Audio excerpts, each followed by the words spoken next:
Hello, everybody.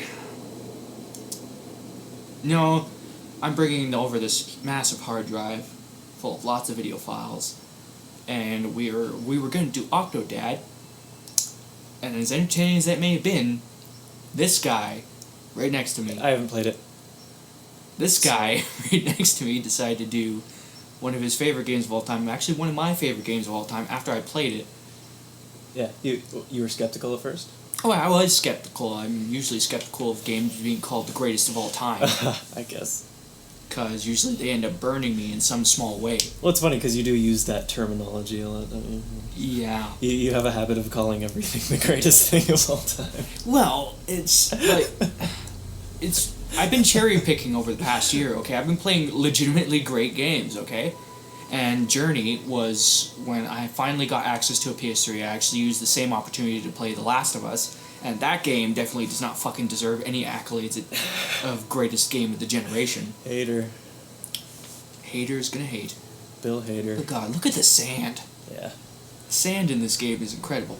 I've heard they had a specific engine programmed, or at least modified heavily for all the sand, and all sand. I'm just gonna turn down the volume because it's starting to sear my eardrums. Yeah, basically, for all sand simulation and other sand-related purposes, they created an engine for it, including, I guess, atmospherics and just the way. Was it the same engine that powered Flower's Grass? No, but I imagine it's a modification of the same one.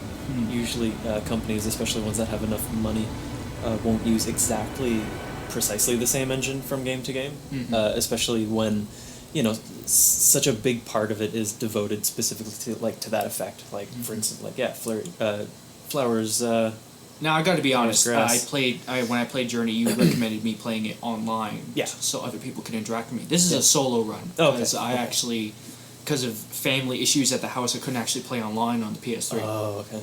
So you can see up there, online play disabled. Yeah. Stop doing that. Jesus, man. Do you not know how to record? I do. Actually, when I play games, it's a habit of mine. I'll actually go out of my way to get cinematic shots. So this is what this whole rotating around the character is about. This whole game is cinematic. I've actually played through this game, probably around 20 times maybe.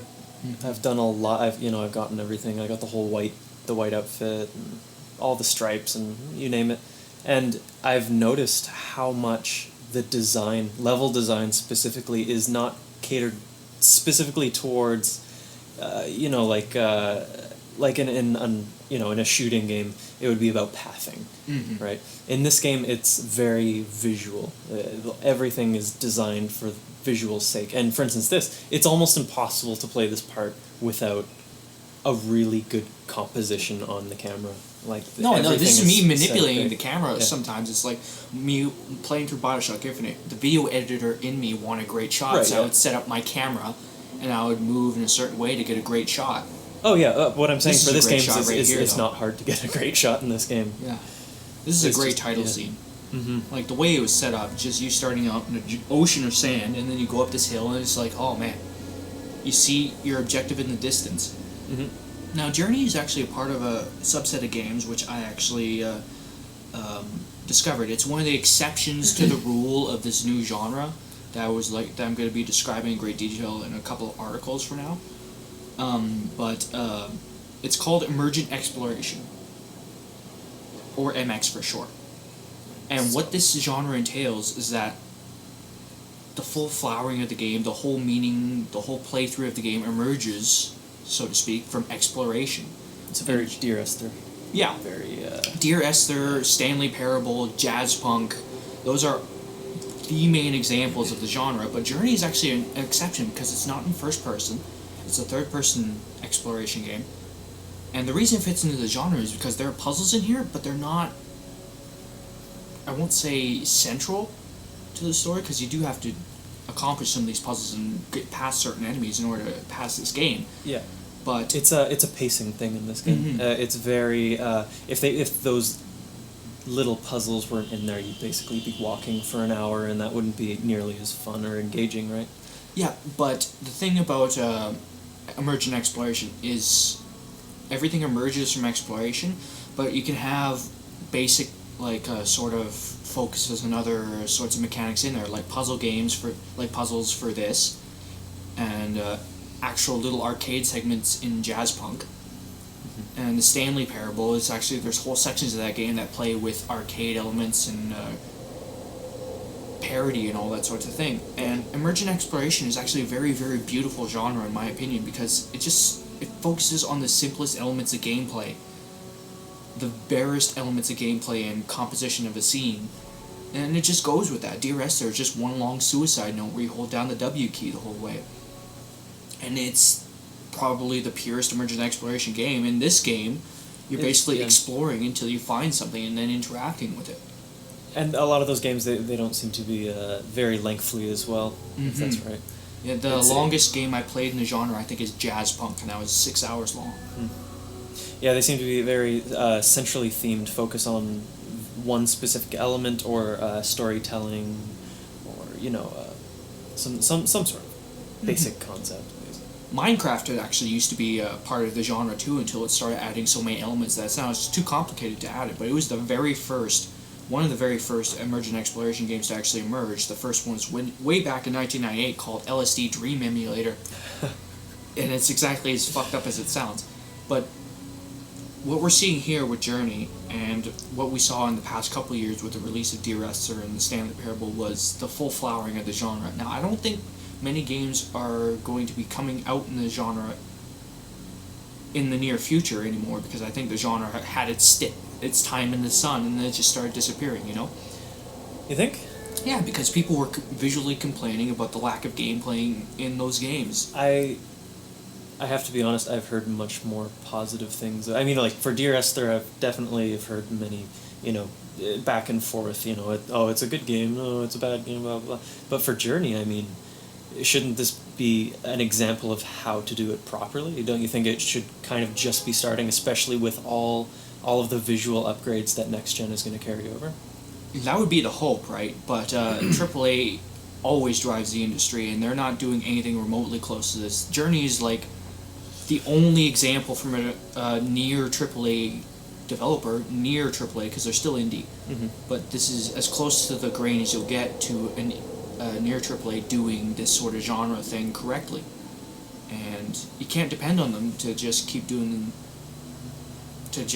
you can't depend on an industry to release games that you want, Sometimes they just go on developing paths, because you remember FMV games, they disappeared quite quickly. Right, but they were pretty much all bad. That's the difference. I mean, this is kind of, tried and true with a few games of, I guess, this genre that you've distinctively well, I noticed it because Dear Esther is my number 7 favorite game of all time. Number 7. That's very specific. Yeah, every time I make the list, it always ends up in number 7. Really? Yeah. Oh. So I make this list every couple of weeks just to remind myself where I'm coming from and where I'm going. It's a good little critical exercise for me. But what I love about Journey, and it's on the list too at number 20 or 21 or something. Wait, Dear Esther is above Journey on your list? Yeah, I'm sorry. I just love its focus more. That's But not right. I love Journey. And look at the way this puzzle is unfolding. It's organic. You're just barely interacting with some of these elements, and the puzzle is sort of unfolding. You have to unlock that door, right? So you're just moving around, and you're interacting with these elements, and then you get a prompt, yes, but you're finally figuring out what to do through the exploration of the puzzle. Yeah, this is also still, of course, the tutorial section. I mean, this is actually before any of the online elements come into play, even if you were signed in. This actually becomes a post-game menu screen, I guess, if you can call it that. Maybe not post-game, but more like New Game Plus. Yes. You can actually warp to different chapters using all these tall building-like structure things. Sounds pretty good. Yeah, I generally I don't only play through games once, but with the amount of time I have, I only had the amount of time to play through Journey once, so I never got to experience the online elements. But I have heard that they do significantly enhance certain sections of the game. Yeah, it really does. It's strange because a very limited interaction that they give you with other people. You can't do much other than, like you can see blip at them, and it's really funny because you can really you start to see and you see other people's personalities just through the way they move around, the way they blip, and you'll get the guy who you run into him and his scarf is like already twice as long as yours, and you're like, holy shit, and he'll show you all the secrets, he'll show you all the things, and obviously someone who's played the game before, and then you'll also run into someone who completely ignores you, someone who follows you around and just spams blips all day.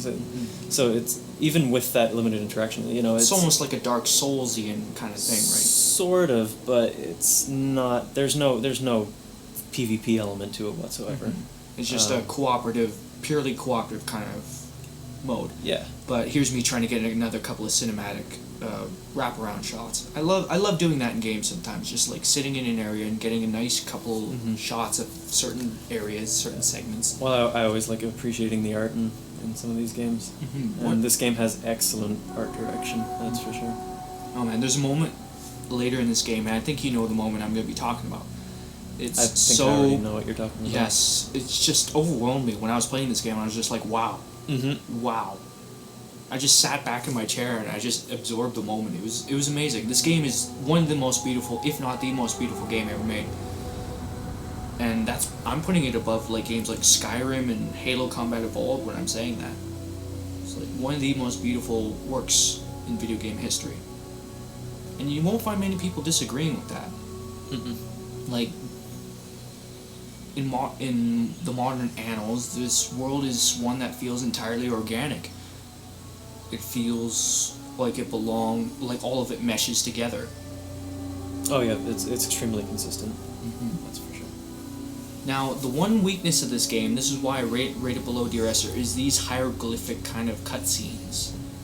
Because sometimes I, with my brain being the way it is, couldn't quite get a grasp of what they were supposed to convey or what they were supposed to mean. I imagine that takes multiple playthroughs to get. It does, and it's also still very vague.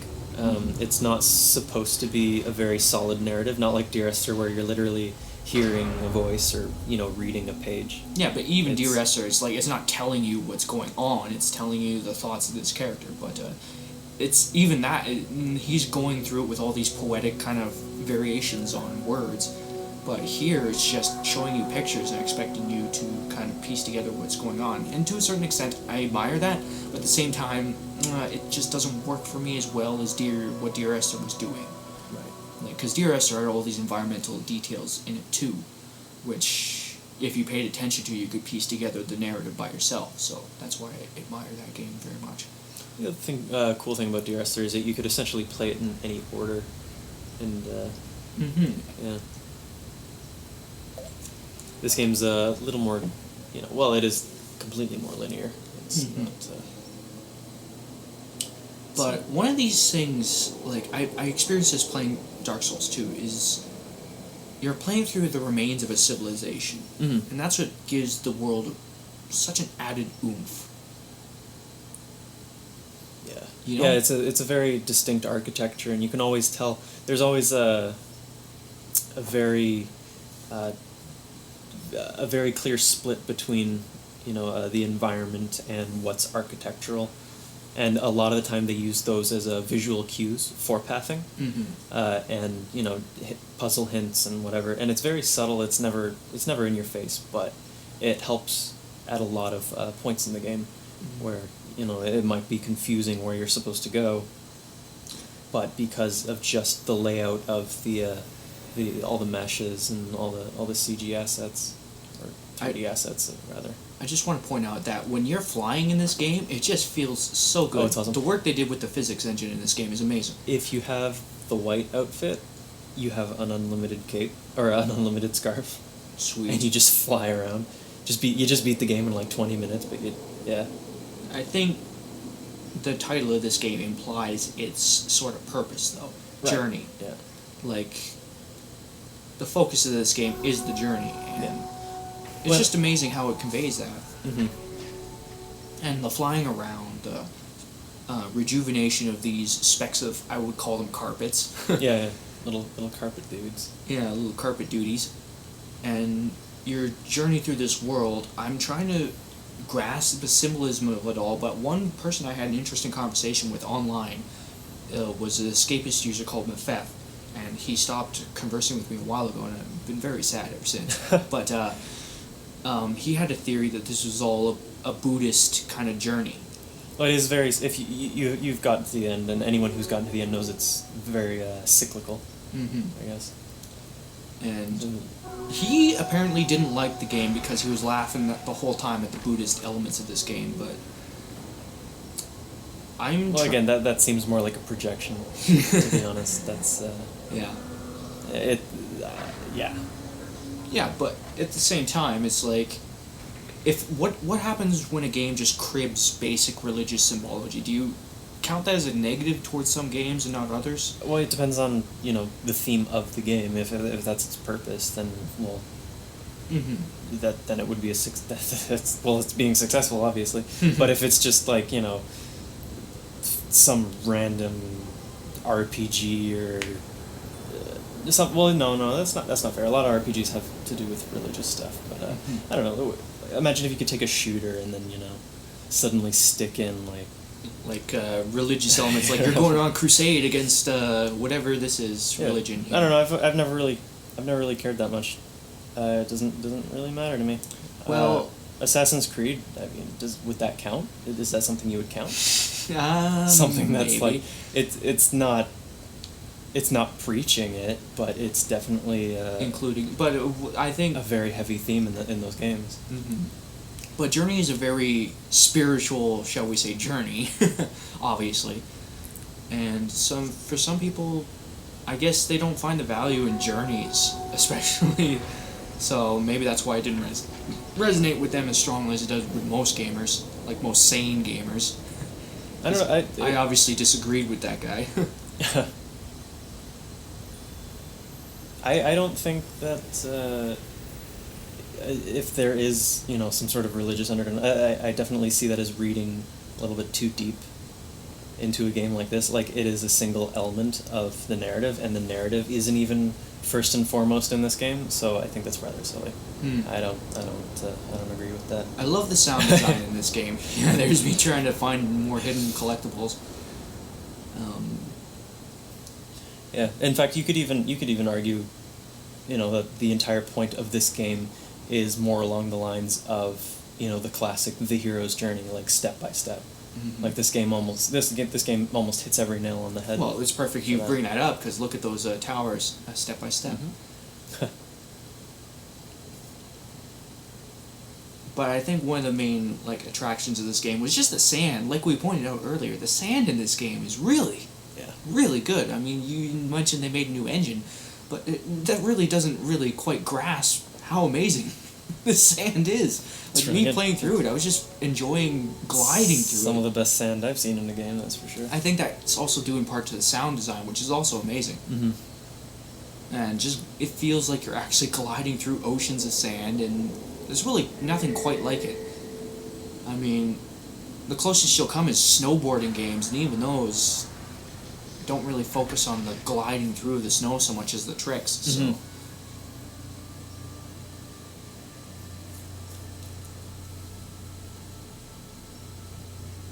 I'm sorry, viewers, we're just in awe of the cutscenes.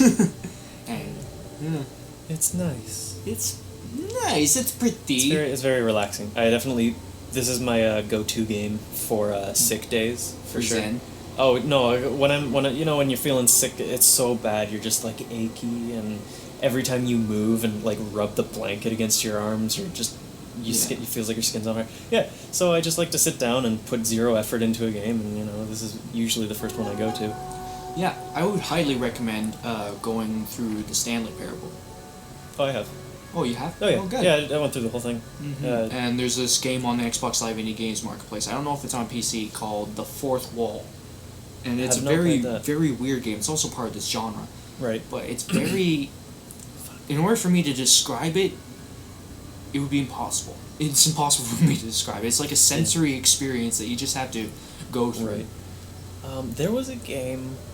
there was a puzzle game, and it dealt with non-Euclidean geometry.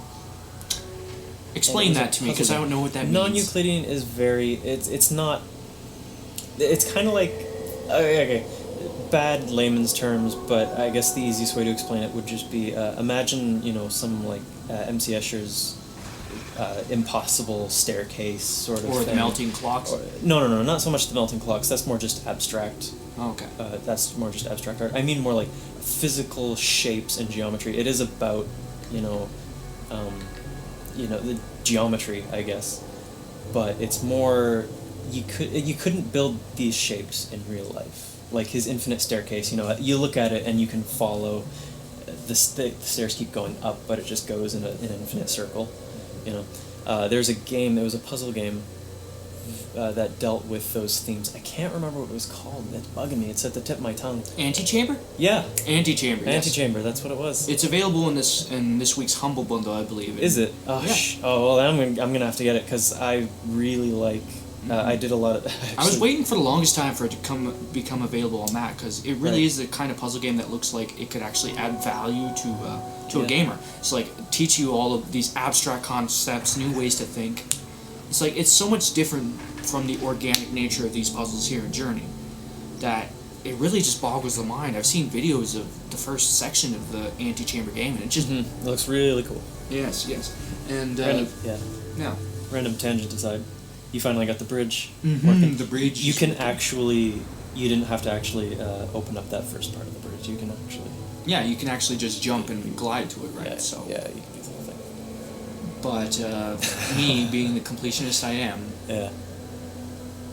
I actually played Bioshock Infinite twice over, trying to find all the audio logs. I couldn't find them. I still haven't played through the whole game. What do you think of that game? Infinite? Yeah. I don't know. Bioshock's always been weird for me. Even the first one, it had trouble holding my attention. I don't know why. I ended up playing through and really liking it, but it wasn't a game like that Skyrim, spoke to you. where I would when I first got Skyrim, everyone was so excited about it, and I would wake up and it's just like, oh my god, I have Skyrim now. I can't believe I've been waiting for so long for this moment. But Bioshock, everyone was going on and like, oh my god, it's the greatest game ever, and I played through it and it was really good, and I had fun, but every time I turned the system off, I'd kind of have to convince myself to turn it back on to play it. It was weird. And the same thing happened for me with Bioshock Infinite. I got it from a friend, and I played it once or twice, I think. Those are games that tackle very, very heavy subjects, and I'm not convinced that Bioshock... The first Bioshock doesn't speak to me, because it's too grim. Its atmosphere is so oppressive that it actually started, giving me sort of headaches going through that whole area of Rapture, because it was too grim, and I don't think the themes gelled, because that entire last half of the game, I don't think should have been there after you kill Andrew Ryan. Oh. It should have ended there. Yeah, it was a bit weird. It should have ended there. Honestly, yeah. Yeah. But Bioshock Infinite, I actually love. Not because it's great. Not because it's this absolutely, this is a so perfect game that everyone has to play in their life. I like it because it actually stimulated debates within me about the nature of games and what they should be doing as an art form. That's why I value it. It's not... I don't want to shove it in people's faces and say, you've got to play this game, it'll change your life. It might or might not. But I certainly found value in my time with it. I gave it a 4 out of 5 in my Why Haven't I Played episode of it. Damn, stickler. Well, the audio logs, you're searching through these things, and to the detriment of the main plot. I love how that's a cliche now. Yeah. It's South Park Stick of Truth actually points fun at it. There's so many games where you'll just be going around, and then suddenly there's an audio log, and who has the time to just record their vocal diary and then just leave it laying around in the sewer pipes or something? What? You're going around in this alien spaceship in South Park with the Stick of Truth, and one of the audio logs goes, I'm trying to search for survival supplies, and all I'm finding are audio logs. Audio logs everywhere. That's good. It's amazing. Yeah. But... yeah, it bugs me in some games. But Bioshock Infinite, along with Journey, is held up as this amazing work. Mm-hmm. Right. Along with The Last of Us. Some would say Dear Esther. Some would say Skyrim.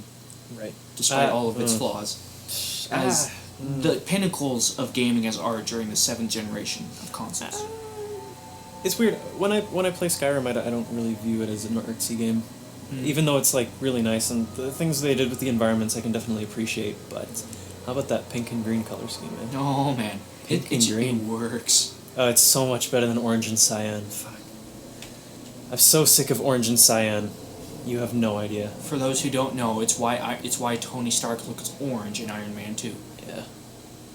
I'm serious. I every time I notice it, it's like, ugh. No, cause man, the sand was orange and now it's pink, and the sky's green, and it looks great. Like, I think there's this game I played called I'm trying to remember the name of it. This is this puzzle game that came out last year. You had a gun and you manipulated planets. I forget the name of it now, but it'll come back to me at some point. I have no idea, man. And I'll yell it out in triumph because I remember the name. And then we'll interrupt another conversation like we just did. Yeah, and it has this color scheme, and the color scheme is beautiful. Right. Like, I mean, look at this. I could just drink this in all day. This is kind of what we were just talking about. That the No Man's Sky. Yeah, No Man's Sky kind of had. I was about to mention that too. It has some of that lovely color scheme going on. Yeah. Oh god, this soundtrack. This is the best track. I disagree. Oh, you bastard. I disagree. This is a good track, but it's not the best. No, I think what I loved about this track is it's so flighty because of the flutes and the staccato flutes. Oh, very much. Sort of yeah, it's sort of like you see the movements of the carpet. It's basically mimicking that just in music, but this is one of my favorite sections in all video games, simply because of the harmony of the music and the images and the gameplay.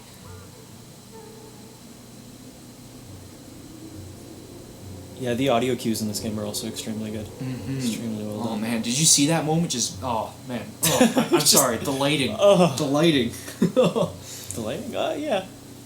There are many. Right? I think this should have won every award during this year, but it's one of those things where you look at those award ceremonies, like the annual DICE Awards, the Academy of Interactive Arts and Sciences, all the Spike Game Awards. They nominate all the AAA games that are going to age horribly, and they don't nominate this for Game of the Year. And it's like, oh, come on. You know, that's because they're appealing to, like, 14-year-olds, right? Yeah, I know, but come on, you can't play...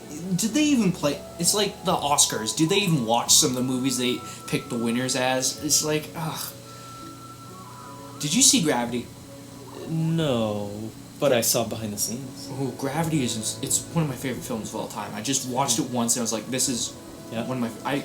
It still makes me laugh when people say movies like that have good cinematography, because it's... Yeah, it's all computer generated. Yeah. But, when Life of Pi... It's all about the motions, okay? When Life of Pi won Best Cinematography, I just started laughing. There's no camera work. I tried watching that movie, I couldn't get through it. There's no camera work in Life of Pi. I couldn't get through it. It was just too obtuse for me. Obscure? Obtuse? Yeah, obtuse. I would say obtuse, because obscure is like, oh, this is this tiny little film. I guess, yeah. But my point with Gravity was, and it will tie into this Journey kind of snubbing, is Sandra Bullock gave such an amazing performance in Gravity that I would actually... See that meteor? Yeah. You can actually follow that.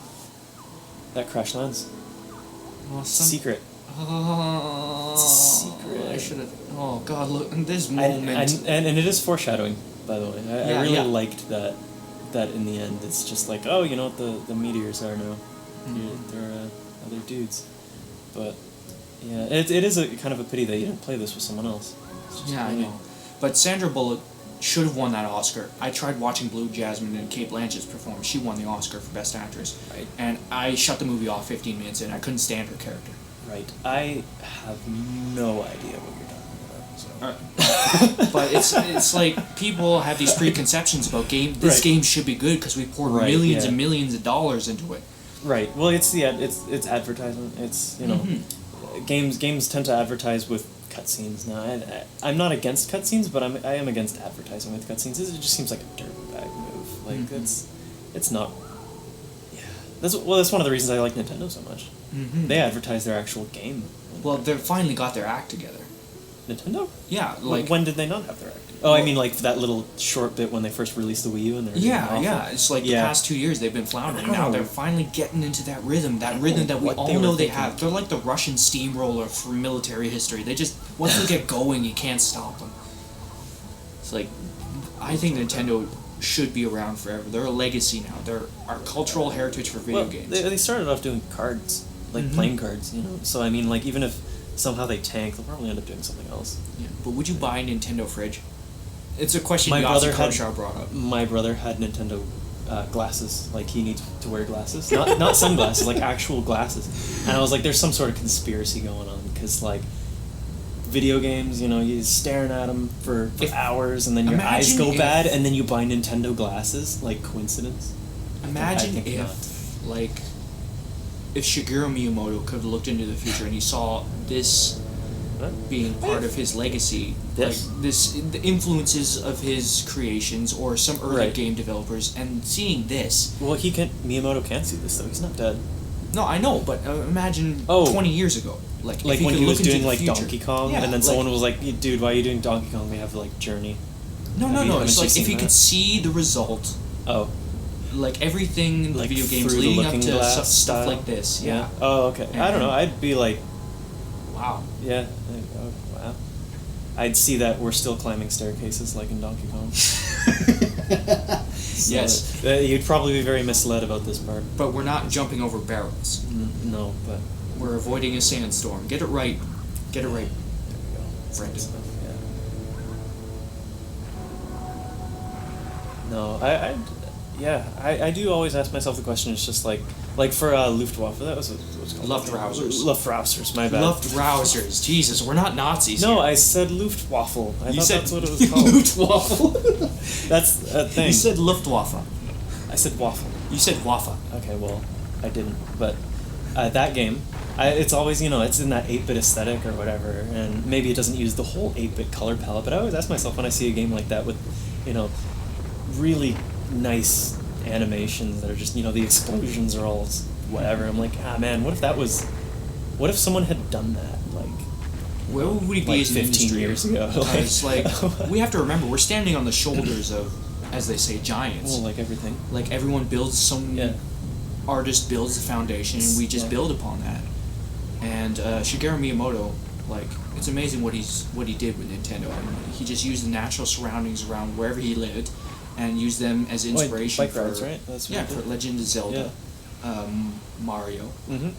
Everything about that translated into video game form. He just created the entire industry with Nintendo, basically, that we built upon since then. I wouldn't say it was just him, but he definitely had a huge part in popularizing it. Mm-hmm. And now here we have games like this. It's like simple 3-hour games. Yeah, I actually enjoy these shorter games. I mean, I don't have much free time nowadays, so I mean, as much as I love the new Assassin's Creed, I don't have time to sit down and play it. It's frustrating. Mm-hmm. But a game like, like 3-hour game, like the first Portal, I can speedrun in like 25 minutes now or something like that. And this played a bit too much, perhaps. A little bit. Yes, I do like them, but and this game, you know, you can play through it really quick. I really like that, and I really hope episodic gaming becomes a thing. It's not. I know this isn't episodic, but I'd really like to see more of just.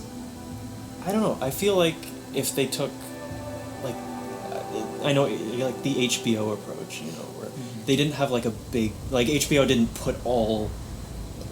Netflix. They didn't make a Game of Thrones movie. They made a lot of Game of Thrones episodes. Game of Thrones episodes. It's like you just want it to be more like TV. Yeah, I like would have comics. rather seen Lord of the Rings or The Hobbit, for instance, in a series, and I would rather play a game like Ratchet and Clank, where instead of it's like, you know, yearly installments, like, I don't know, just like they're kind of doing that. Into the Nexus was really short, actually. It was only a few hours long, but I actually really enjoyed being able to sit down and play it for, you know, a single night and not blow $60 on the game. I feel like we haven't been talking too much about this game for a while. Journey? Yeah. I think maybe... oh, it's so good. I'm just going to It's viewer. so good. I'm just talking directly to the viewer right now. It's like... all these things we're talking about, we're trying to relate them directly to this game. Yeah. And the foundation... We're just marveling at the fact that this game exists. Okay? Or at least me. I'm not surprised. there's God, like the money in the video game industry right now. Like, yeah, okay, the big companies aren't being very creative, but someone's going to be. So you should be going through all the things. No, well, but, I didn't. I'm just gonna call it out didn't everything occur to you me. missed. You missed okay. that one up there. Yeah, I know. I was noticing these golden things. I was like, fuck, I missed something. Yeah, this is definitely my favorite part. I think this is everybody's favorite part. Yeah. Except for mine, because that earlier section was just fucking amazing. But this one is definitely one of the best moments in video game history. Just for the sheer unity of it all, you know? Oh, it's the part after this, the longer slide that I Yeah, the part There was after a nice, this. yeah, that is a nice view. I love that though. It's just like The lighting. hard. Oh man, it's making the sand so golden. Oh, yeah. Oh my. Nice. If we That's, could, viewers, we would just gush praise over every pixel on this screen right now. Here's me getting another shot. I'll be honest. That's less the lighting and more of the shader that they put on the sand. But Good to know. You learn something new every day, There you go. viewers. it looks like it's light, but you know.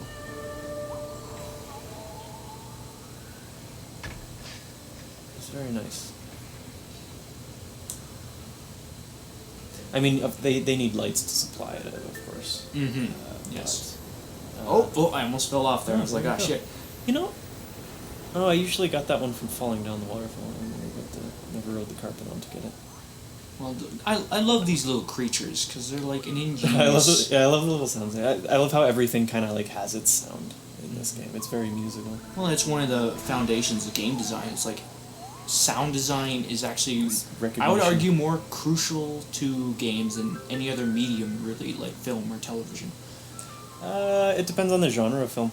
Like, look at how important it is in a horror film. Like, Yes. have you ever listened to a horror film on mute? It's just ridiculous. Yeah, actually, I there were some horror films like the Paranormal Activity movies which would have benefited from being on mute. I hate those movies. Yeah, They're so stupid. No, and it's just it annoyed me. There was this low boom from the thrum, like yeah. a bass. Every time something scary was gonna happen, I was like, oh, for fuck's sakes. Yeah. I can sense you coming. You don't need to telegraph it. I want to be scared. No, it's atmosphere, man. Do you know how much money those movies made? Do you know how inexpensive they are to make and how much money they I would make? imagine. Just, I'm not opposed to the genre of that they're inhabiting, the found footage genre. I think something can be done well with that. Well, yeah. I brain fart so much when we record. The kids, they get superpowers. The thing. I know what you're talking about. I feel like my dad. He always forgets the names of these things. I know what you're talking about. It's the one with the thing. Yeah, the thingy with the bing. Yeah. Oh god, here we go. Yeah, this is the best part. But I just want to again point out the physics. Like whoever programmed this game, like I give you a round of applause. Oh, it's more than one guy. Yeah, The team. yeah, a team of people, because you just. The one thing I stress when I review a game is, are the controls good? Because if the controls aren't good, the game is going to age more horribly than if it had shitty graphics. You know Like what I mean? GoldenEye? Yeah. Like the first Silent Hill has those old school tank Or like, controls. like the Resident Evil tank controls? Yeah, and those games are aging horrifically. Yeah. Like, I tried playing one of those games earlier, and it was just a slog. I couldn't get through it. It was like, oh, for God's sakes, these controls are... I know. It also, like, whenever I play a Sonic game, too, even the new ones, unfortunately, sometimes I have to play Sonic games. Shush. Oh, shush. Shut up. Definitely the prettiest part right here. Look how, like, yeah, there we go. Ah, there's the money shot. Yeah, money shot. Yeah, no, it's, those Sonic games. The camera is so bad, it brings me back. Wait, we can get back to this later. Okay. I just sat back There we go. on seeing this, and I was like, wow. This was one of the... My spine was tingling playing through this. Yeah, this was one of the first time I saw this, it was one of the only video game moments I remember that actually, like, physically dropped my jaw, just kind of, like, involuntarily did it, and then I noticed it was down, and I had to clean myself up. But, okay, go back to what you were talking about. Yeah, have you ever played a recent Sonic game? Oh, I actually have all the Sonic games downloaded on my Xbox. Yeah, it's really weird. It brings you back to a time where they didn't know how camera controls worked, and it's so weird. Because you're just, like, it's not, like, good camera controls, they're not a suggestion, like, you kind of need those. It's a science, you know, you move... I don't know how to explain it. It's so basic. But it's one of the theories why I think that Super Mario Brothers still has the appeal that it does, because its controls are literally pixel fucking perfect. Course. Do you remember what the Tomb Raider game where you had to wait for the walk cycle to finish before you could jump? Like, you press the jump button, and then, like, you'd have to wait until her foot touched the ground, and then she would jump. I remember playing those Tomb Raider games when I was young, and just navigation of the world. Awful. I don't think I ever finished one of those old games. No. Because early PlayStation games, before the analog sticks became standard, they're just done. No one can play them nowadays. They're too difficult. And very early, like Atari games. No, not Atari games. Computer games, PC games. They're difficult as hell too. Controls are the main tenet, and Journey is such an exemplary. I'm sorry, that is my cat. That's your cat. Trying to get in. Controls are such an integral part of the process that if you don't get them right, your game is complete crap. Okay, stop that right now. Okay. I shall console the viewers. Now, this hieroglyph section. He ran off. This hieroglyph section is one of the ones that... Makes sense. This one is one where you can kind of see that they are trying to tell a story with these hieroglyph things. Before, it was just kind of like... Yeah, you're just kind of seeing them as a bit of a break, but... this is kind of like, oh, well... Shit's kind of going down. It's very Fez-like. Uh-oh! Siren, someone's dead. Someone died. Actually, when they have someone in critical condition in an ambulance, I heard that they don't put the sirens on. They just have the lights. Probably to avoid shocking them, but Probably. This is another well put together area because it's blue lighting against dark sands. Yeah, you're underground and suddenly it looks very underwater. It's great. This is where the lighting is just like, man. Creme de la Even creme. though I'm pretty sure that's not generated by lighting, there are cheats that game engines use for fog. I guess like they call them God rays. To actually render God rays using lighting is actually ridiculously intensive. I don't even think you can't do it in real time. Well, hopefully the technology will catch up. Oh, and we'll have to replace that with another series of console generations just to catch up. I know how much I talk about this stuff in new engines. It's exciting, right? But you can do it in the new ones. There's some ridiculous lighting algorithms in those in like the Unreal 4 and the CryEngine 3. Yeah, I know a lot of work goes into certain moments and stuff, but God, look at it. Oh. I just love the color of this area. It's amazing. And I love how like it's not affected your character though. Like you can, it's still very like you're not blue.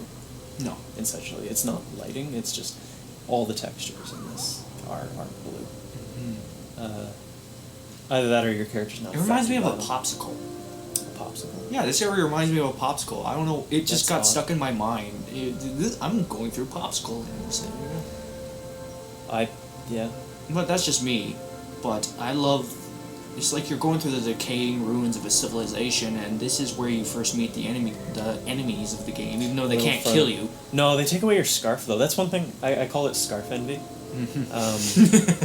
It's when you find someone online who just has like a longer scarf than you, and you just hate them, and then they get hit by the big sentinel dudes, and they don't have a scarf anymore.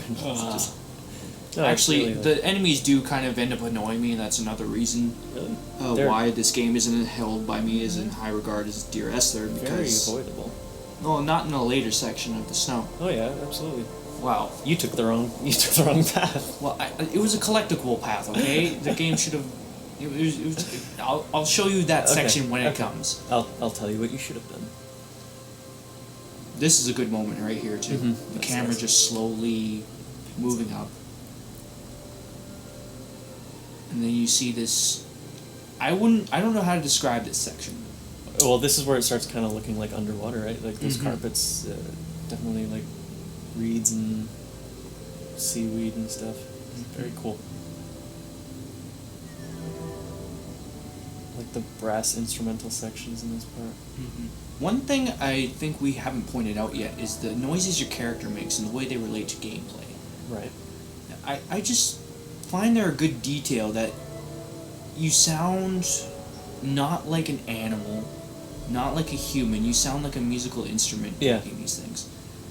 And to me, music is my drug. Like, I've said this to some people, and they say, well, that's just kind of too corny to actually happen. They're like, no, I actually get high listening to music. And I just love the musical elements in this game.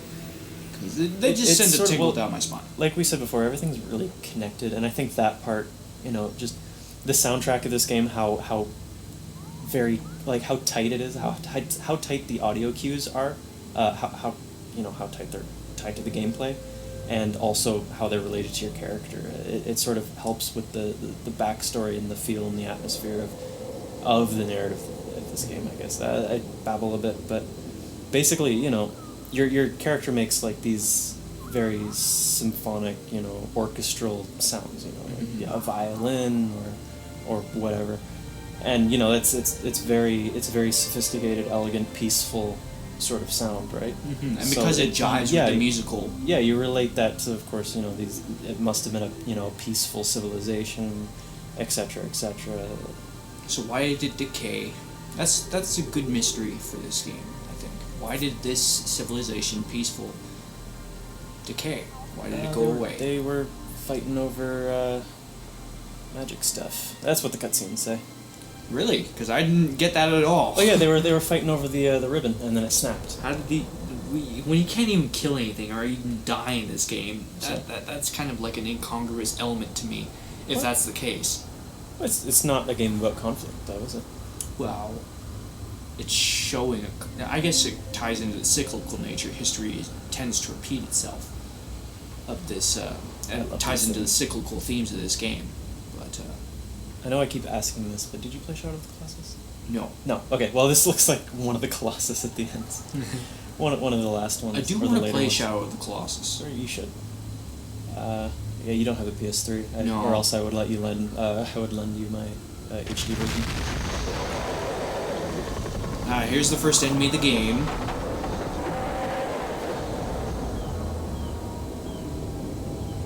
I think it reminds me of the sandworms. Like, obviously it's not a sandworm, it's a sand, like, sculpture kind of thing that just jumps from the sand to attack you. Yeah, they're weaponized thingamabobs. But I think it taps into a very primal fear for me. Does it? Yeah. I don't like things coming up from beneath me and attacking me. It's one of the reasons why one of the scariest things to me in the world is a silhouette underwater heading towards me. Well, I think, that's everyone. Everyone would shit their pants at that. You kidding me? Like, open water is definitely scary. Yeah. That's some scary shit right there. Do you think this will have the same appeal as Super Mario Brothers 50 years from now? That's hard to say. I mean, it hasn't been 50 years since Super Mario Bros. So, I mean, it's been 30. So we're most of the way there, and yet it's still regarded as one of the greatest, if not the greatest, video games ever made. Yeah. IGN as recently as 2007 named it the best game ever made. IGN though. Yeah, but I don't like lists. I know everybody loves lists, but I just find, like, God, every list is gonna be different. And you got. But the reason I make a list is, like I said, I make a list every couple weeks just to reorient myself and my gaming tastes, because I realized something as I was writing my last list. All of the games that I love... Oh, and here's me just screwing up. Because I didn't know how to react to these creatures. Because, as I said, you can't die in this game, as I noticed. So I was just trying to see what happened. Uh-oh. Yeah, there you go. Ties in again to the cinematic nature. That was a beautiful shot we just got from the camera. He ate your scarf, man. Yeah. But, what was I saying? Oh yeah, my list. All my lists of games are from very recent, or they're nostalgia properties from games I played back in the day. Right. My very favorite game of all time is Fire Emblem for the Game Boy Advance. And I realized this is valuable for me, because it's where I'm coming from. Right. What my values are in video games. But then why pay attention to other people's lists? It's to judge, because when you're going through... This is my critical theory. When you're evaluating a game, it's good to know that your tastes are in order. You know your tastes going into a game. So that's why I maintain my list. But You also have to realize that other people like different things, and this is my philosophy in life. Don't close your mind off to new opinions, to old ideas. I find reading lists actually does hurt with the whole open-mindedness. I find, like, I've never played a game, liked it, and then saw that it was on the bottom of someone's list, and then not liked the game. Like, I couldn't care less what someone puts as, like, their greatest game ever, because there's, like, there's so many factors into putting into what is the best game. Like, what does make the game great? Like, yes. Is it the nostalgia factor? Is it the fun factor? Is it the historical factor? Is it the relevance factor? Is it like, what is it? There's no game that perfectly fits. I mean, the closest you could probably guess would be Super Mario Brothers. See, I don't even agree with that. I just feel like it's not even my favorite game of all time. Here's my critical thing is right. My favorite games are not the best games. Beyond Two Souls is my number 5 favorite game of all time. I wouldn't dare put it on a greatest games of all time list, because I know it's not. Objectively, I know it's not, because I analyzed the game, I broke it down, I realized what its flaws were. Mm-hmm. But I love it for certain reasons, and that's why it's on my favorite games list. Right, yeah. This is why Journey makes the list, too. The thing is, like, you know where you're coming from with your lists. You know what it's about, you know where you're coming from, right? But for someone else's list, you don't have that huge plethora of knowledge. Like, you don't know... Yes, I don't know what their thought process was in naming the game, but because they named a game, I can begin to sort of identify their thought process. So, like, if I play the game and play through it, maybe I can relate sort of to what their reasons for putting it on the list are. Right. So that's why I find value in lists. Right. I definitely like to play my games in a vacuum. Mm-hmm. I like to shut myself off from all spoilers and all lists and reviews and stuff like that, and then I play the game myself. And I try to do that as much as possible. And I very much am not a proponent of the fact that hype should play into a final score of a game. No. A lot of people do that. Like Watchdogs, it got bombed. That's bombed on Metacritic because it didn't live up to expectations. It's not going to win Game of the Year. It's not going to be nominated. No, but it's not a 0 out of 10 game. Yeah, that's always user reviews. So that's what I try to do. I try and rate games based on my playthrough of them, and as much as possible, I try and isolate the factors going into my evaluation of the game to just that, my playthrough of the game, as much as possible. Mm-hmm. Obviously, that's not possible all the time. My Why Haven't I Played Bioshock Infinite was very much influenced by the hype. And I wouldn't change my score for the world, but I do kind of regret my mindset going into the game because of the hype, you know what I mean? Yeah. The Last of Us is the same. I'll never believe that the game is the greatest of all time. I do recognize it's a good game. I do recognize it's a very, very good game, but it just has too many flaws for me to name it the best of the 7th generation. Yeah. And we'll probably do a Let's Play one of these days. If you ever have your hands on a PS3 and you have The Last of Us, we'll do a fucking Let's Play. Oh, I got a PS3 out there. Yeah. Yeah, no, I wouldn't mind. I haven't played through the game. I really like the Uncharted series. I'll bring the game over because I have it. Yeah. I have a copy of it, but we'll do a Let's Play of this. But Journey, in my mind, is a better game than The Last of Us because of its focus. Oh, definitely. And its art design is simply overwhelmingly good. Well, I mean, I shouldn't be saying oh, definitely. I haven't even played The Last of Us yet, but I don't know. I have a video review of it up, so you should watch it. Yeah. But let's just get back to this game for a second. Yeah. The very oriental kind of leanings of the architecture and design. Yeah, but it's kind of oriental. It's a really strange mix. It's very. You wouldn't call any of these structures, except for maybe those bridge almost supports. Incan. Yeah. Not even necessarily oriental. It's not European kind of designs that are the influences for this game. It's very. You can see it in the creatures and the scarves and the carpets. Very good. One thing that I always liked was the cape is as nice as it is. It's never actually consequential. Like, for instance, you've just got past the first part. Just in case you did get smoked by by the sentinels 6 times, you don't actually need the cape from any point on in this game. No, which is a good thing. I very much am of the mind that you should be able to complete a game with few frustrations relating from cheap. Oh, you should have done this. You should have done that. Go back and reload your save, Splinter Cell style. Oh God, I do love those. I love Splinter Cell Chaos Theory. I've never finished the game. I got up to the Japanese bathhouse. I love it, but I've never finished it because that section is just so goddamn fucking annoying. Yeah. It's the way they yell at you. It makes you just. And the way the Japanese troops just see you out of nowhere. It's like you're sneaking behind them. Oh, yeah, and they just start firing at you. It's horrible. That's cheap. I know they have night vision goggles on, but they're not looking at you, for God's sakes, and they start firing at you. But the Splinter Cell games are definitely something we should take a look at, because those are aging. But in some ways, they're very modern. I'm a part of the dissenting opinion. I actually really liked the last Blacklist. I'm not talking about those ones. I'm talking about the Xbox ones. Oh, okay. No, I actually really like Blacklist. I know I'm part of the minority there, but I found it... Well, play through it, record and edit a video. Maybe we'll let's play that. Oh, I don't have it. Oh, well...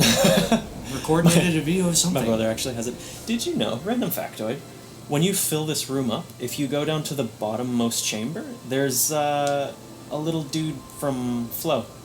Really? One of the little eater guys. Yeah, the guy that you play as.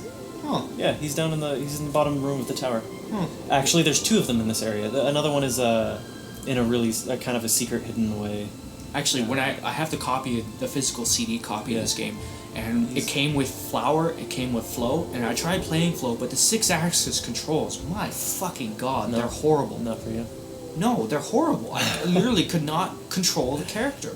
And I was like fiddling with the controller, doing everything I could, and it just wouldn't play work. without it though. Yeah, but that's the main control scheme of the game, and if it doesn't work for the main control scheme, it's like Steel Battalion. If you could play that with a controller, would you?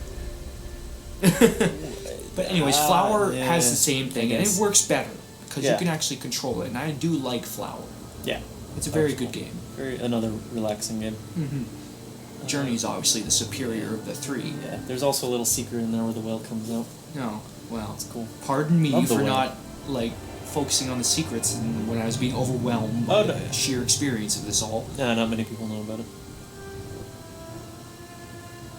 That does speak to the replayability of this game, even despite the fact that you've completed it. It's got great replayability. Like I said, actually, replayability is a huge factor in doing the online stuff, because, like I said before, the personalities that you meet online, you'll find kind of like a mentor sort of dude who's played through the game before, right?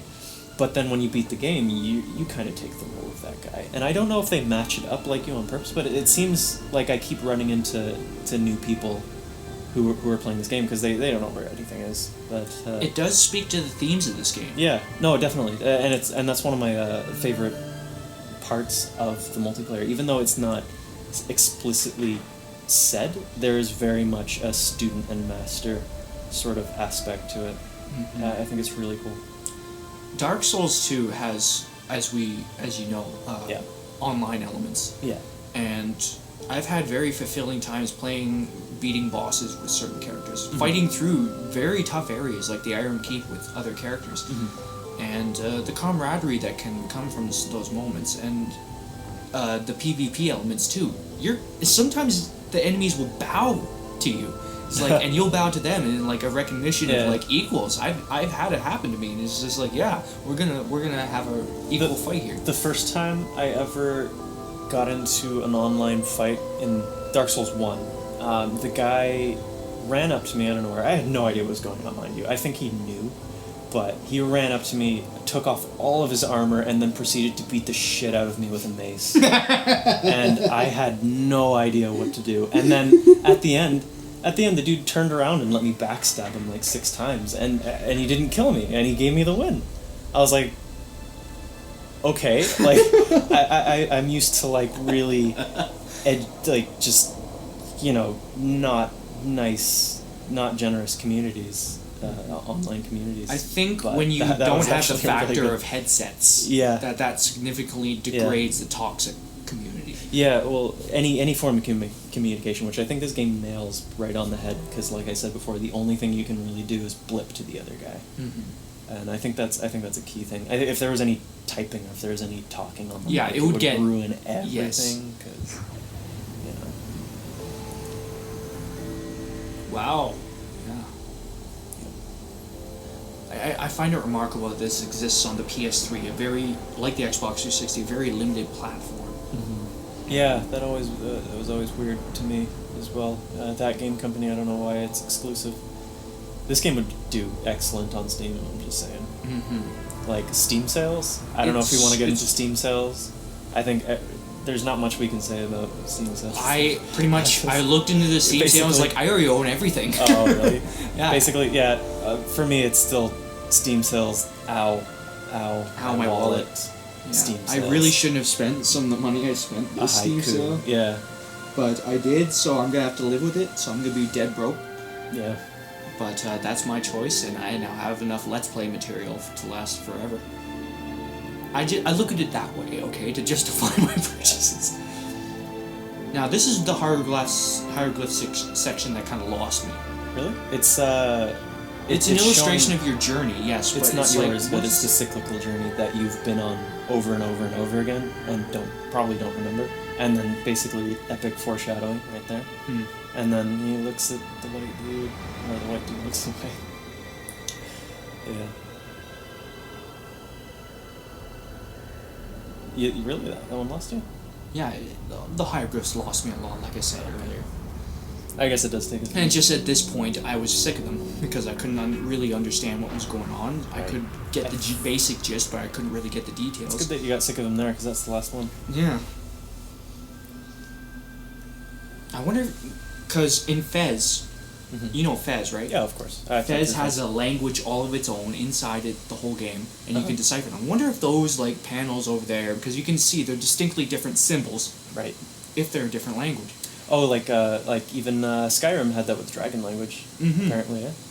That was there's if you go to the wiki, it will actually tell you what every single dragon wall says, and it's like a poem. And someone wrote poems and directly translated them into the dragon language and put in the word of the shout into the poem somewhere and then highlighted it. Yes. And then someone figured out how to translate that and put it on the wiki. Yeah, I actually have the Ultimate Legendary Skyrim guide. Yeah. Like the whole big book. It's like a Bible thick. Yeah. And that's why I love Skyrim. It's like the depth of that game is so... The lore, yeah, it goes... It goes beyond just the game itself. It's not historically accurate, but it's very factually accurate. Like the inspirations that they take off the Nord mythology. It's very there's a lot of callbacks to ancient Nord mythology. Yeah, I think there was actually a class of Norse mythology as taught by Skyrim, like in I wouldn't be surprised. Yeah, but this section of the game, it's so sad. I actually had very emotional feelings playing through this game. Oh god, this game was like... The first time I played through this, I was just like holding back tears the entire time. The only game tears. that's made me cry is Dear Esther. Really? Yes. Like full-on tears, because... Yeah, I don't think I caved in. I don't think I cried during this game, but it made me feel like I wanted to, which is weird. Dear Esther, when you climb up that tower and he's just saying his last words, and you're like, oh, yeah. And the game doesn't actually quit after that black screen. You have to manually quit the game. Oh, right. Yeah. So it's actually an interesting element. Wasn't there an ending in the Stanley Parable very similar to that? It might have been. I never actually found all the endings. Oh, there's a really weird ending where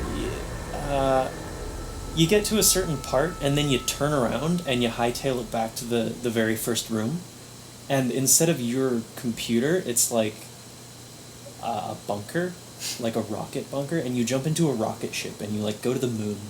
It's really weird. What the? Yeah, I was confused. I have to play through that game again. I have to capture it for my documentary on it. There's also the secret button ending, if you got into the... I've gotten the secret button. Yeah, that's good. That's a good one. The Minecraft ending actually is pretty... Oh, yeah. It's lovely. It's like, I'm just going to put a door here, and yes! Oh, man, the narrator in that game is awesome. It's good, yeah. But this game, it goes back to the emergent exploration thing I was talking about. It's on the barest edge of the genre. It's like, just alter a mechanic or two very, very slightly, and you just have... It's not in the genre anymore. I would actually really not enjoy playing this in first person. No. It's the only third-person example I can find of the genre. There obviously have been games focused on exploration before the emergent exploration genre, like the Metroidvania games, all the 3D open world games, but none have focused. There's been no series of games that focus so much on the act of exploration itself, so much as these emergent exploration games, as the key element that drives the game forward. But the funny thing is, though, I wouldn't even really call it, like, maybe the first time you're playing through the game it's exploration, but it's not exactly open-ended. No, it doesn't have to be open-ended. It's like your exploration through the level. Right. Like, that's designed is what drives the game forward. Yeah, I've actually... That's why Dear Esther is an emergent exploration game, and Proteus is an emergent exploration game. Right. I actually read a really good article about this game being mirrored to the narrative hero's journey. You know, it's the seven. I think it was 7 steps or something like that. That basically every story goes through. Mm-hmm. And, but if you weren't privy to that information going in, you're just playing through this game, exploring it, right? And the story is just coming to you from the results of your exploration. The mechanics are coming to you from the results of exploration. That's why early Minecraft, the early alpha builds, are still part of the genre, and yet the newest builds that you see are not, because it was just everything emerging from exploration at that point. But now, in new Minecraft, everything is like telegraphed to you. Right. I didn't play Minecraft until last year. Mm-hmm. It's an interesting historical study to just look back at the earliest versions of Minecraft and look at the new versions. Oh yeah, they're completely different, night and day. Same with Terraria and stuff. Mm-hmm. Like the now, Minecraft. It's interesting that Terraria I don't include in the genre. I think it's because of the 2D side scroller aspect.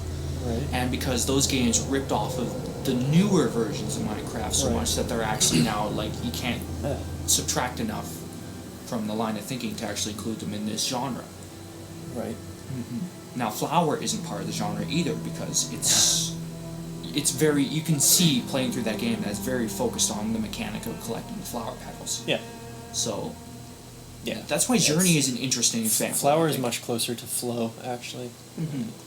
That's why Journey is, like I said, an interesting example of the genre, because it's in third person. It's not like Dear Esther or the Stanley Parable. It's got somewhat more puzzle elements and environmental mechanics to work around, but it's not the whole point of the game. The whole point of the game is to get through it. Right. And that's why it's part of the genre. Mm-hmm. So I put a lot of thought into this. Yeah. Otherwise, I wouldn't be including this game. But as I was playing through, I was like, yes, this is... I think... I have a feeling it's just like a lot of those sort of studies and insights of this game would change with the multiplayer aspect. Because a lot of the way you play and interact with the game is different when you have another person there. Yes, but you're still exploring the level. Sometimes no. Sometimes you're just following a dude around. Yeah, but it's coming through the gameplay itself. So, ergo, you're still exploring the level. I put a lot of thought into this. Yeah, yes and no. I don't know. Part of the reason I say that too is because another weird thing I have with games is I don't think Dark Souls will remain a great game, is simply because the servers will eventually go down and no one will be playing it online. I actually played I haven't played through it still all the way because I got caught up in the big expansion in Dark Souls 1. But I told myself to play through it just with myself, no real online interaction. So I haven't fought a boss with any NPC or any dude. You can do that. I still have loads You can of do fun that, but the game yeah. and Dark Souls 2 in particular emphasizes like the online element. Yeah. Because a lot of the items you find. I think Dark Souls 2 emphasizes it more than the first one, to be honest. To its benefit, I think. Possibly. Yeah. But I can see that. I have qualms about multiplayer games because the servers will go down. You'll never be able to play those games again. Yeah. Unless they're on PC, in which case... There's stories of some older games getting their some dedicated servers back online for the few people that still play it. It happens. It's a first world problem, but I think it's very, it's a problem that needs to be addressed when you're critiquing games like this. The servers will go down. Oh, for fuck's sake. I suck. I'm not like a secrets guy. I will explore. Yeah. But secrets they have to be explained to me before I even go like, oh, that's interesting. Mm-hmm. There's actually interesting little. If you're playing this this part with someone else, huddling next to them will actually rejuvenate your cape. Because you can notice, you can see as you get cold, it sort of like whittles away slowly, and you get frost on you or whatever. The cyclical nature of this game. Do you think this section of the game is meant to represent old age? No, I don't think so. I think it's mostly just trials, all the. It's interesting when you look at story structures. Like, I mean, the 7 Trials of Hercules. This is the foundation for video games. Yeah. In a story. It's well, that's where the number 7 really comes from. Well, it's a lot of reasons number 7 is a thing. But you have the very foundation, Japanese. the very artistic foundation for video games in an ancient Greek Actually, story. I could see. The thing is, it makes sense on its own that this would represent old age, but the thing is, I don't agree that it does because none of the rest of the game has anything to do with. I'm just putting this theory out there. I'm just saying, there's no symbol through the rest of the game of age being a theme. But the game does have its themes of entropy and decay. It's like you're going through the ruins of a civilization, and you're just traveling through it. You're going through all these sandstorms and stuff. I'm just putting that as a theory out there, because it occurred to me while I was playing this game. It was like, is this old age? Is that a cat head? I swear that's a cat head. Yes. Oh, you screwed up. Yeah. I hated this section because your character moves so goddamn fucking slow. At least he can't die. A patient. That's why another foundation of the emergent exploration is you can't really die. Except as dictated by the story. You can die in the Stanley Parable. Yeah. I guess that works. And if you do die, it doesn't end the narrative irrevocably for your character. Right. Like in Minecraft, the early alphabet, you die, your stuff is still there, so you can just continue the story. That's with a lot of games, though. Yeah. I mean, no. What? Not in the specific kind of way it's implemented, though. Right. It's like you die. Oh, you lost a life, so the narrative for your life is over. You're fucking dead in most games. In Minecraft, well, there's not really lives unless it's an arcade-style game anymore. I mean, what would you say, like? Well, in terms of the story, I'm talking about in terms of story too. Like, if you die, that's the end for your character. Minecraft does it in a way where it's not the end. It's not really a story in Minecraft, though. No, but it is an experience nonetheless. Yeah. What were we talking about before that? I don't know. I don't. You got smoked by one of those dudes. We were talking about maybe the theories of this game. Story structures. Story structures. And there was this interesting, Tom Bissell pointed out that 2D games are pre-clipped by Egyptian hieroglyphics because of the way that the Egyptians plastered them on their walls. That's the earliest precedent 2D side-scrollers have in terms of storytelling structure. Right. Yeah. But it's also a product of the limitations of the technology at the time. Mm-hmm. Yes, of course. Yeah. But the precedents are always there if you dig deep enough for video game storytelling. I think Journey is, like you said, the Trials, 7 Trials of Hercules. You go way back. I don't know if it's 7 Trials in Journey, but it's definitely the hero's journey. I don't know enough about it, unfortunately. I wish I did for this. I really wish. But what I want to do is I want to talk with a literary professor and go through a game, and see if we can identify the elements and stuff, because it's very interesting to me, the genesis of video games as a structural form of art. Because you have levels, like earliest games, you go way back, levels.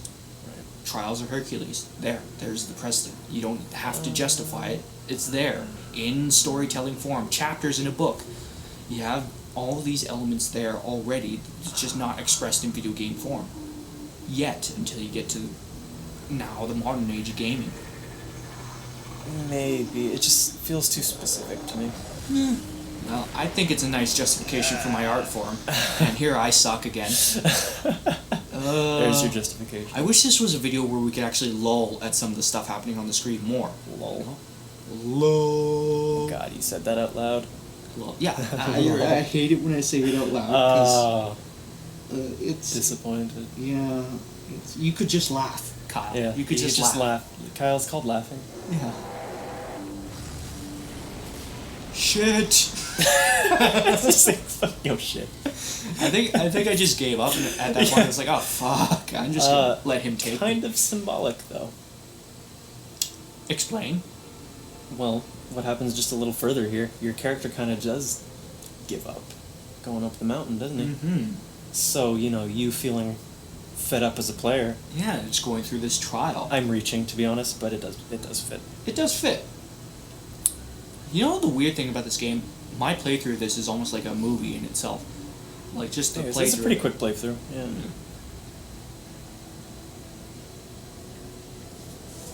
Whoops. Okay, it's still going. Would it have been funny if it had stopped? Yeah, that would have been great. No. Here I am just waiting for that thing to return so I don't get caught in the pattern again. And then I realized, oh, maybe it stopped after. You guys smoked again, aren't you? No, I don't think so. No? Okay. Good job. Mm-hmm. There you go. I am the best at video games. Apparently, yeah. I'm impressed. There's a video game I'm looking forward to called Gods Will Be Watching. It's published by Devolver Digital. It's by this development team called Deconstruct Team. And it's a point-and-click game where the trailer pretty much pointed out, you're going to be doing some pretty morally ambiguous shit. Like torturing guys to get information, apparently. And I'm just interested in the moral implications of that game. Or what? Moral implications? Like... Yeah, how is this game going to play these situations out? Right. You mean, is it going to do it with taste, or are they just doing it for shock effect? Yeah. I'm interested in that. Yeah. The thing is, a lot of things are going for shock effect now, and I always find it kind of funny, because, people are always... oh god, oh the human centipede, oh god, I'm like, are you kidding? Like, I've seen shit like that when I was 14 on the internet. Like, I just don't feel like there's I've seen shit real, on the internet, viewers that would make Adolf Hitler himself go, Jesus fucking Christ. I've seen horrible things, and not even intentionally sometimes. No, the thing is, I'm just desensitized to it at this point. And when people say, it's for the shock value, it's like, maybe for, like, my mum, like, to be honest, I just don't think that I think our cynical generation is immune to shock. Okay? Kinda, yeah. I guess that's a nice, arrogant way to put it. Arrogant way, yeah. I think, yeah. Our generation is better than your generation. Hey, our grandparents say that we're all useless fuckers to society because we choose to try and advance this art form. Now, my parents actually told me, like, this is not something you should be doing with your life. It's like, what, advancing an art form, trying to leave a legacy that will last beyond me besides some steel structures you blue-collar fucks are building? You are watching Life Therapy with Colin. No. Journey is a great game to just life therapy over, eh? It's a good game. I love it. Good. It's a good game to talk over. Mm-hmm. I'd say this is good. We don't even need the headphones anymore for this, do we? Oh, I like the soundtrack.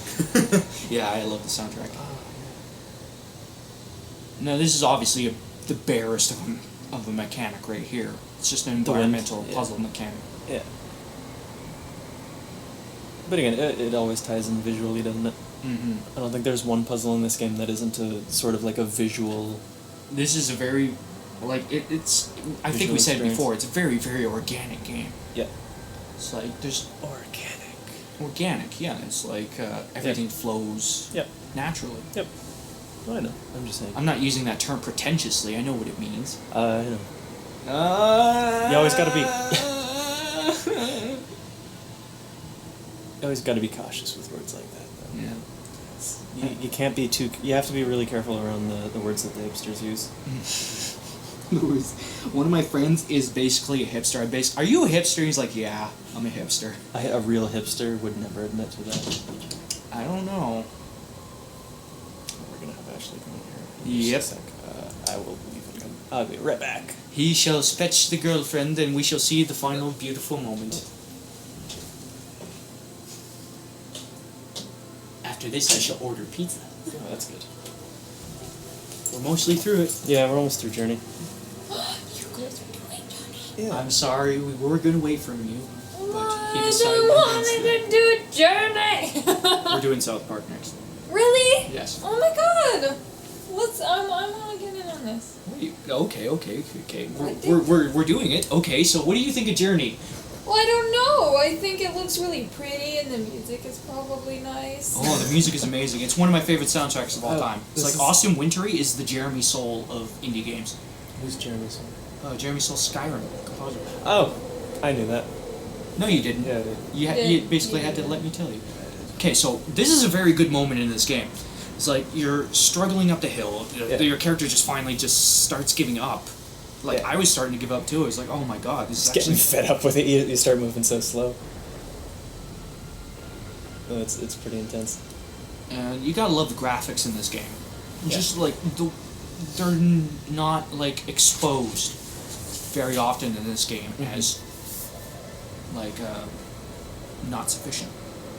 They fit with the theme. They didn't overreach with the effects and stuff. They just did something that Yeah. fits so well together. And then the mountain disappears and the sentinels come out.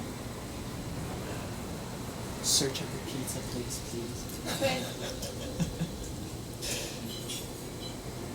And we're almost to the end. The last grave. The last grave. Those are graves? Yeah, those are graves, man. Oh. It's revealed in the cutscenes. They're graves. I'm sorry, I did not catch that little detail. Yeah. Makes it much more depressing, eh?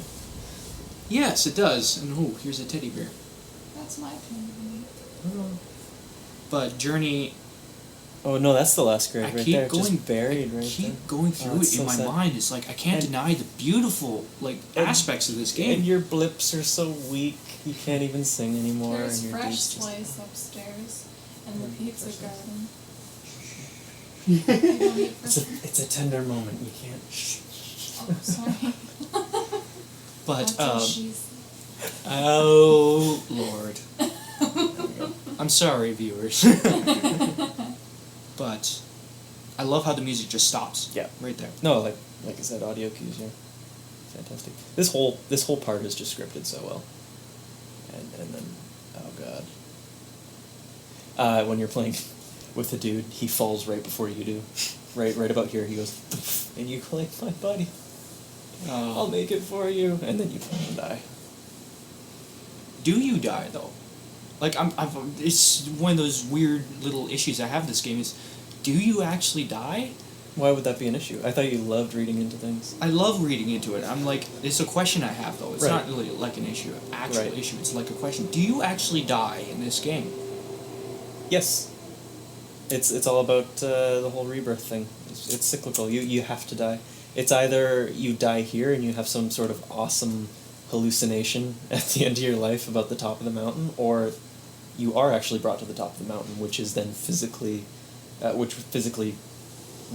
rebirths your body, I guess. Either way, I don't know. Rejuvenates it. There is a symbolic death. Whether or not you physically died is kind of up to the player, I think.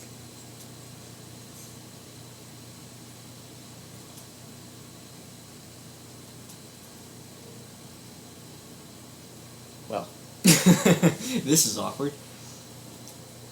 I actually thought the game was over at this point. 'cause it was the first time I Oh played god, it. if it ended like this, I would have burst into tears. There's Canada. Is there Pizza 73? Yeah, Is it? pizza. Because they always have good deals online. Pizza. Who are these supposed to represent? These are sort of like... it's hard to... kind of like, I guess, a higher... Oh man, this is almost like a painting right here, this composition the whole of this game scene. is a painting. No, they're kind of like the higher stated beings, I guess. I don't know this for sure, but my theory would be that they're the ones who kind of make the magic or govern the laws or something like that. And I would say that the red ones are possibly the nomads, and the white ones are kind of like the old generation, you know, the leftover ones of the civilization that sort of crumbled up. And also, this is the best track. This whole song.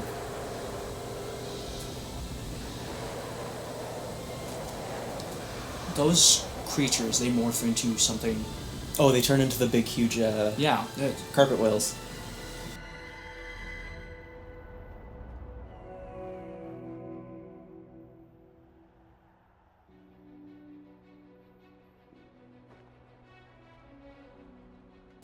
No. Yes. No. Are you kidding me? This is an amazing track. It's an amazing track, but Oh, I God, like it's the the I like the best. other track best. I'm sorry, I just have to say that. Austin Wintory, you composed one of the best scores in video game history. It's the second best selling video game soundtrack.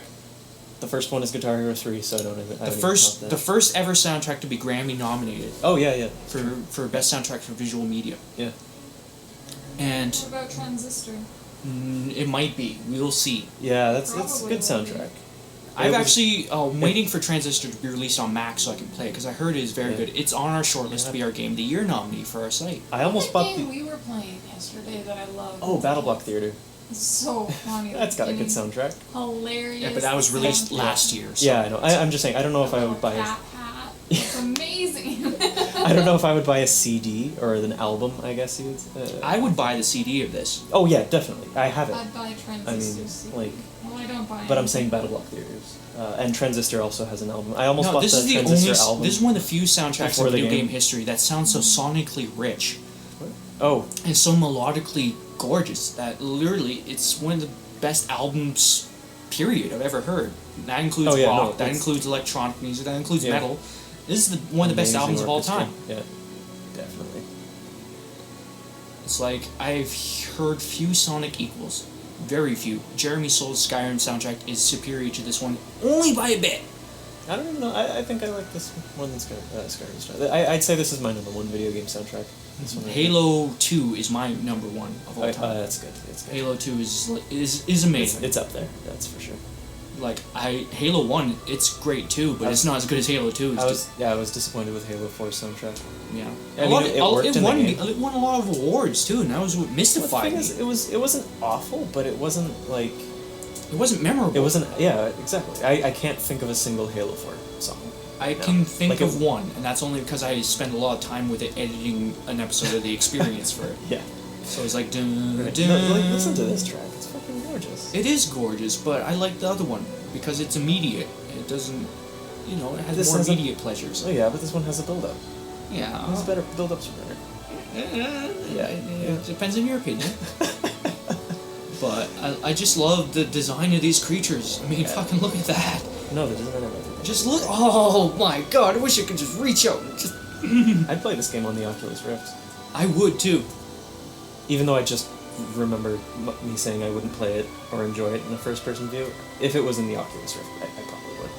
There's the sensory experience of this game. Like, viewers, you're probably getting a sense of it from us, Yeah. talking over it. But God, you Fun. play this game. If there's one game I absolutely implore you to play in your life, if you're interested at all in the visual or the artistic, goals of video games, play this one. Yeah, I recommend this game to anyone who doubts the sort of artistic merit that a video game would have. A validity as an art form. If you have any doubts, play Journey. Well, yeah, if anyone would come to me and just be like, I want to buy my kid a video game thing, but I've heard video games are awful, I would just be like, just get the kid Journey, like, seriously. Maybe a kid might not appreciate it as much as... Well, they might. But the whole point would be that, the parent would see this and obviously be convinced. Blah, blah. First time I played through this game, I waited 10 minutes for the dude I was playing with to get to this part because he was stuck at one of the pools at the bottom and he kept trying to go up the wrong way. I'm sorry, that story just amuses me. Yeah. And here we reach the beautiful, beautiful... Look at the scene. The way the lighting plays off the sand. The color palettes. Mm-hmm. Oh, yeah. This is another one of those awe moments for me. Was It's it? like, oh yeah.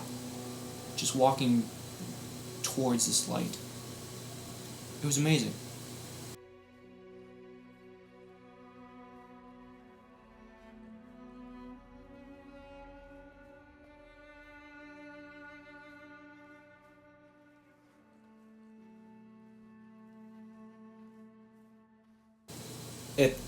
It took me a while to realize, actually a few playthroughs, to realize that your guy's actually automatically walking forward at this point.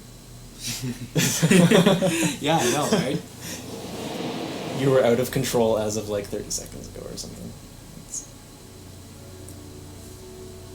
Walking towards the light. I think if your character were to die at any point, this would be the moment. No, he could already be dead when he's walking towards the light. Could be dead. And then you. This is a hell of a hallucination, then, eh? Yeah. Like, I've always wondered. It opens up aspects of, like, this game actually started making me question the death as, like, a spiritual kind of thing, right? Maybe that's what that guy was arguing to you about Buddhism. Maybe. Harkening back to an earlier conversation. Throwback. Did you tell him about our run-in with the Mormon? Oh, Mormons. My mother used to be a Mormon. Really? It did not go well for her. Really? No, she used to go out with this guy, and he was a Mormon, so she had to convert to the faith. Oh. I love religions. Did you say that one time when we had that Mormon card someone gave us, and you were like, Oh, it's a little too close it was to shaking. moron. Yeah. Don't you think? Hey, let's not alienate anyone who might be wanting to watch these videos. No. We love everybody. We do. All of your views are special. As long as you have boobs, you're good. There you go. Shit. See, I was just alienating all the men. Thank you. Oh, whoa! All the guys in the room just like... And then... Yeah, there's your gravestone. Yeah. Actually, this sequence kind of reminds me of Spyro. You remember the yours. Spyro games? Yes, I do. Of course. Dude, And- those are my childhood. Oh man, I love Spyro 2 Ripto's Rage. It's one. I just can't imagine why it's held in higher regard. It's held in less regard than Super Mario 64. Because Ripto's Rage, that was my favorite Spyro game until I played through the 3 classic Spyro games again, and it hasn't aged as well as the first one, unfortunately. The first one, Really? the first one is now my favorite. I find the have to say. concept of the first one is a bit more iffy than the second one. The first one is much more atmospheric, and the soundtrack is way better. That's not even the soundtrack of the first one. Oh god, I would it's agree. good. It's good. But the first Spyro, it's like I played through. You die a lot in that game just from the platforming sections are much more unforgiving in that game, and that's why I don't like it as much as Spyro 2 Ripto's Rage. What, Spyro 1? Yeah, because Oh, yeah, there it are was- sections in that game that are harder, so but it was hard. way shorter. Yeah. Right? Like I got when you do all the things, you end up getting like I think it was 105 or 115% or something like that. I ended up doing it in a day. Like I remember playing that game for weeks and months when I was a kid. And I never got through it. I mentioned that connection because this sequence takes you back through the game. I remember Spyro doing the end thing in the end credits. I love that. I love that little aspect of the game. Yeah. It's like just taking you through the levels, showing your journey. Yeah. It's good. That's you. And there are very few PlayStation games that have aged well. Like the very earliest PlayStation games. Well, it's kind of like the awkward 3D stage. Yeah, where it's like really bad polygons. But I mean, It's some nice. games were solid. Like I still think the Crash Bandicoot games are pretty good. At least like Warped and Crash Team Racing. You know what I love? What game I loved the most from that era, in terms of Crash Bandicoot? Crash Bash. I love Crash Bash. Crash I Bash. can't find anyone around here who likes that game I've too. never even played that game. It's good. You should. It's better than Mario Party.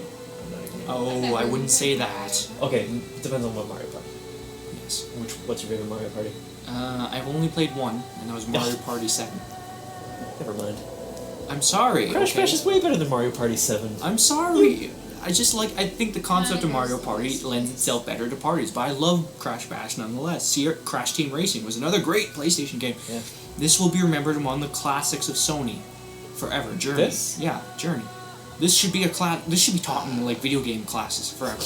I don't want to label this with Sony, even though it is kind of like a It's under their umbrella. PlayStation. Yeah, it's kind of annoying. Yeah, fine. I'll give you that. I think.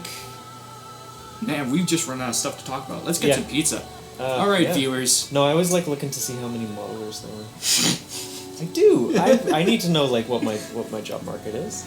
I see if I can get a squeeze into these guys' studio. Well, I'd love to work for these guys. everyone would. This game made their reputation. They can do no wrong from this point forward. They were pretty popular on Flower. Flow didn't get very good reception. I don't remember that. They were like, what is this? But Flower got pretty good ratings. And with that, viewers, I think we should just end it here. Oh no. Let the song finish. Oh, I forgot.